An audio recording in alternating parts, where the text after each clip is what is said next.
It is March 2nd, it is 3:30 in the morning, and we are preparing to make our departure from Lake Worth in Florida to West End, Grand Bahama. We've taken about a year to get to this point since we purchased Whitetail, and we've taken about 10 weeks to get here since we set off from Oriental, North Carolina, our home port. Those 10 weeks have been very useful because we've been able to test out the various systems on Whitetail and get used to living on her as she moves along. So that's great, but we're finally ready to head on out and get over to the Bahamas at long last. We have been working with Chris Parker of the Marine Weather Center to get information about what the crossing is going to be like and to time the crossing and to work out optimal routing. It looks as though it's going to be pretty good. We're going to motor south a little ways down the outside of the Florida coast for a couple of hours, get some distance south so that when we head east into the Gulf Stream and it starts sweeping us north, it sweeps us towards our destination instead of away from it. So that's roughly what we're going to be doing. It's going to be a real big relief to finally be in the Bahamas after all this planning.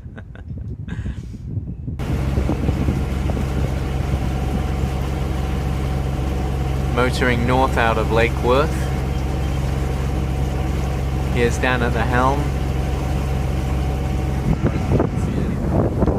And that's our view forward as we motor up to the inlet that will take us out to the ocean. This is on our way out, this is a marina that's used by a lot of super yachts. We've seen a crazy number of super yachts here in the Lake Worth Palm Beach area. From what I gather, they're not really used for traveling or sailing or going to different places. They're mostly used by the ultra-rich as a way of parking their money, because apparently there are people who have that problem of where shall I park my money.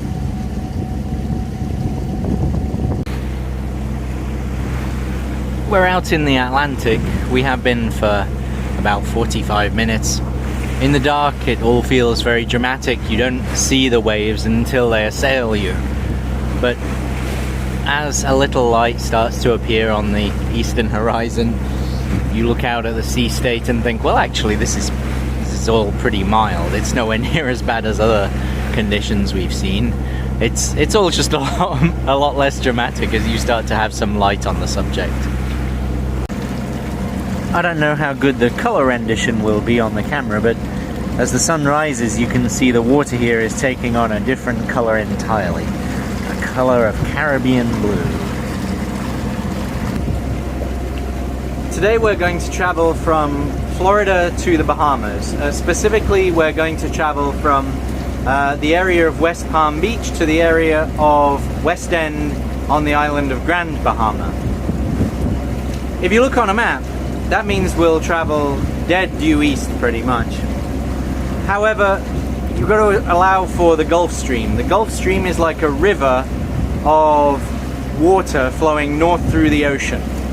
It's a very powerful river. We know people who live in Britain hear about the Gulf Stream all the time because it helps Britain to be much warmer than it ought to be perched out there in northern Europe. So that river passes in the narrow gap between the Bahamas and Florida. And when it's squeezed into that narrow channel, it accelerates, and it's a powerful current here, maybe 2.5 knots. And so as we cross, we need to be mindful of that current. Our crossing is going to take 10 hours. In 10 hours, that 2-knot current would sweep us north by 20 nautical miles, left to its own devices. So we're doing two things to help ourselves out. First of all, before we enter the current, we're traveling south along the Florida coast in the shallows, closer to the shore. You can see behind me we're less than a mile off, where the Gulf Stream doesn't really prevail. We're getting some southerly distance here so that when the Gulf Stream starts sweeping us north, that will actually be where we want to go anyway, because right now we're heading south. So that's the first thing we're doing. The second thing we're doing is we will we will point the boat more towards the south than you would expect given our destination, and that will be to fight the north sweeping current. Before I mentioned the 10-hour crossing and how that implies that we would be swept 20 miles north of our intended destination, so we're going to point the boat to a spot about 20 miles south of our intended destination, so that as we get swept north, that is actually taking us where we want to go rather than sweeping us off into the North Atlantic and towards Ireland. So anyway, those are two things we have to do to make this crossing. Not everywhere in the world has currents like this, but some places do, and it means that it's a little more challenging than it would be otherwise. We can't just set off due east heading for the Bahamas. We have to get some extra distance south to compensate for being swept north, and we even then we have to point south a little during our journey so that we arrive where we want to go. And yeah, hopefully we'll reach our point in about an hour where we'll turn off the motor, raise the sails, and start sailing just south of east. So we'll see. Well, we're under sail now, and we've got the jib unfurled completely, and we've got one reef in the main. Our single line reefing system is not our best friend. As I was saying before, we need to be mindful of the current as we head eastward. On the chart plotter here you can see the black line is showing the direction the boat is facing, and I calculated I needed 100 degrees on that in order to get us to West End on Grand Bahama. The blue line shows an extrapolation of our recent course. It shows us where we're actually going to end up, and you can see, sure enough, I'm rather proud of myself, sure enough, the blue line shows that we are heading towards West End on Grand Bahama. Now as we head out further into the Gulf, it's possible that the Gulf Stream is going to pick up, and that we will need to make further corrections, but for now it looks as though we're going the right way.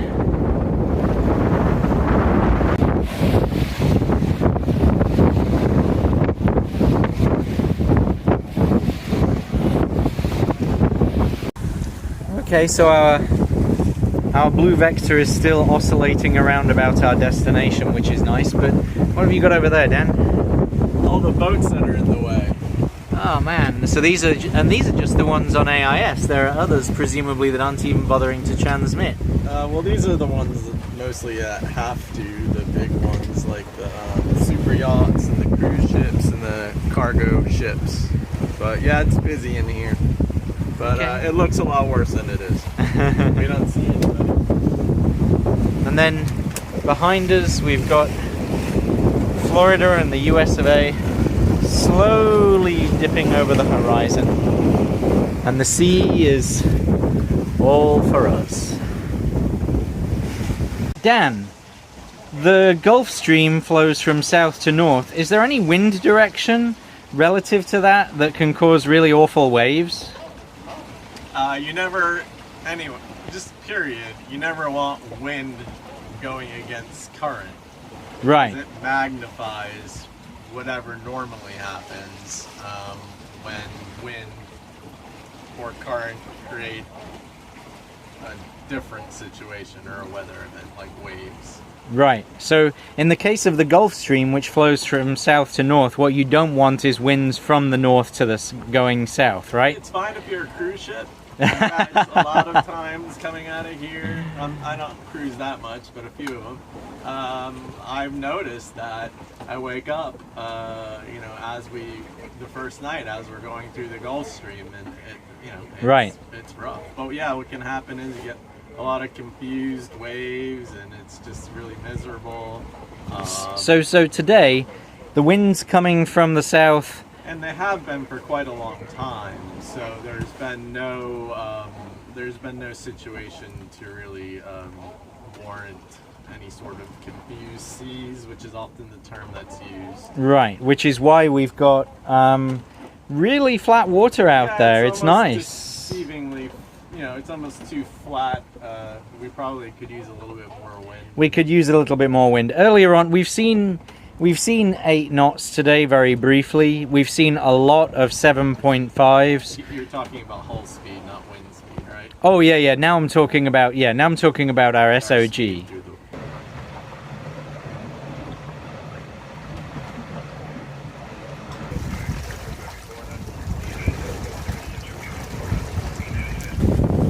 Just a quick selfie with a sea monster you can see behind me. A big freighter ship. We saw him on AIS. He's transmitting, and he seemed to see us because he actually made a slight course correction about 15 minutes ago that caused him to pass 1 mile to our stern. So thank you, sir. We appreciate good manners. I can't get over this this shade of blue here. It's just unbelievably beautiful. I doubt that the color rendition of the phone camera and whatever screen you're watching this on will really do it justice. It looks absolutely gorgeous. I've spoken before about AIS and how it's great that ships have transponders telling everyone where and what they are. It's not perfect. For example, this vessel that you can just about see through the binoculars is registered as a pleasure craft and transmitting itself as such. I don't think it is.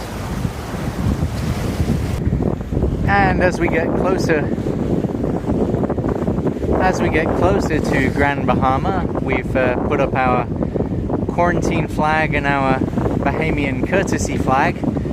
It's the first time we've gone through this procedure. Hopefully we're doing it right and not giving offense in some unsuspected way.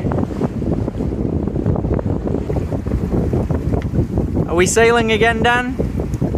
Yeah, so we made up some time by motor sailing, and then the wind picked up a little bit, and we're coming out of the Gulf Stream, so we're actually going to be able to point up into the wind a little bit more, so it'll give us a little bit more speed, because we're not going to have to do this crabbing. So we've already gotten sort of to the edge, because it starts slightly and then gets really strong and then kind of meters out. So we're almost across. And great. Thank you, Dan.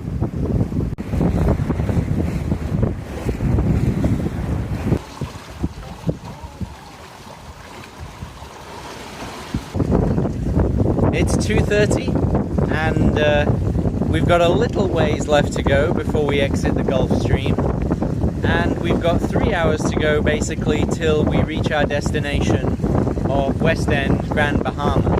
We set off this morning at about 3:30 in the morning, so it's been a long day already, and there's a bit more to go, but it's worth it. It's kind of amazing to be able to sail your boat to another country, even if it is only about 40 or so miles. Dan, how long to go till we exit the Gulf Stream? 4 miles till we exit the Gulf Stream, and then we'll cease to be swept northward. The calculations I did earlier in the day seem to have proved pretty good. We'll see what the track looks like at the end of the day, shall we?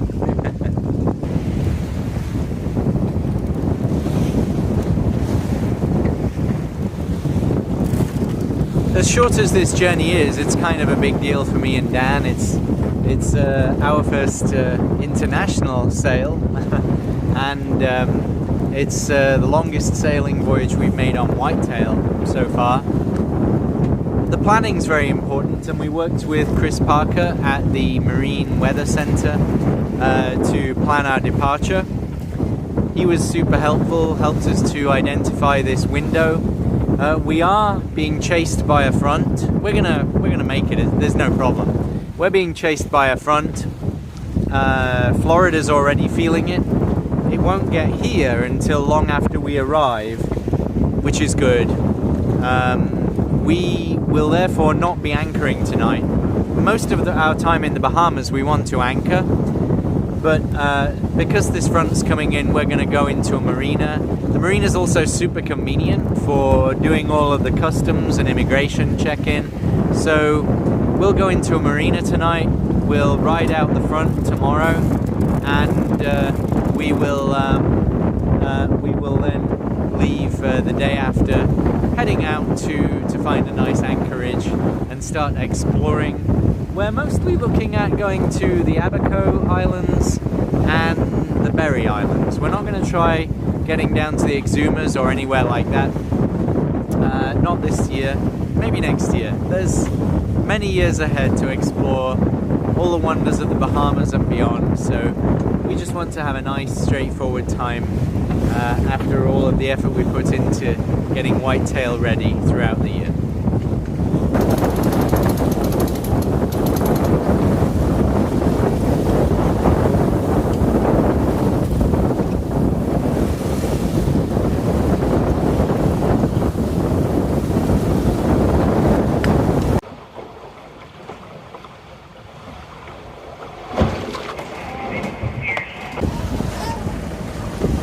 Dan, yes. Google Fi says it can talk to the Bahamas already. Can you see the Bahamas? We can see a water tower. You can see a water tower, but it's in the Bahamas. That's right. A Bahamian water tower to go with my Bahamian cell service. That's right. So I guess, I don't know if you'd say land ho, because back then I don't think they had water towers. So. Okay. Fair enough. Well, we're getting close. Yes.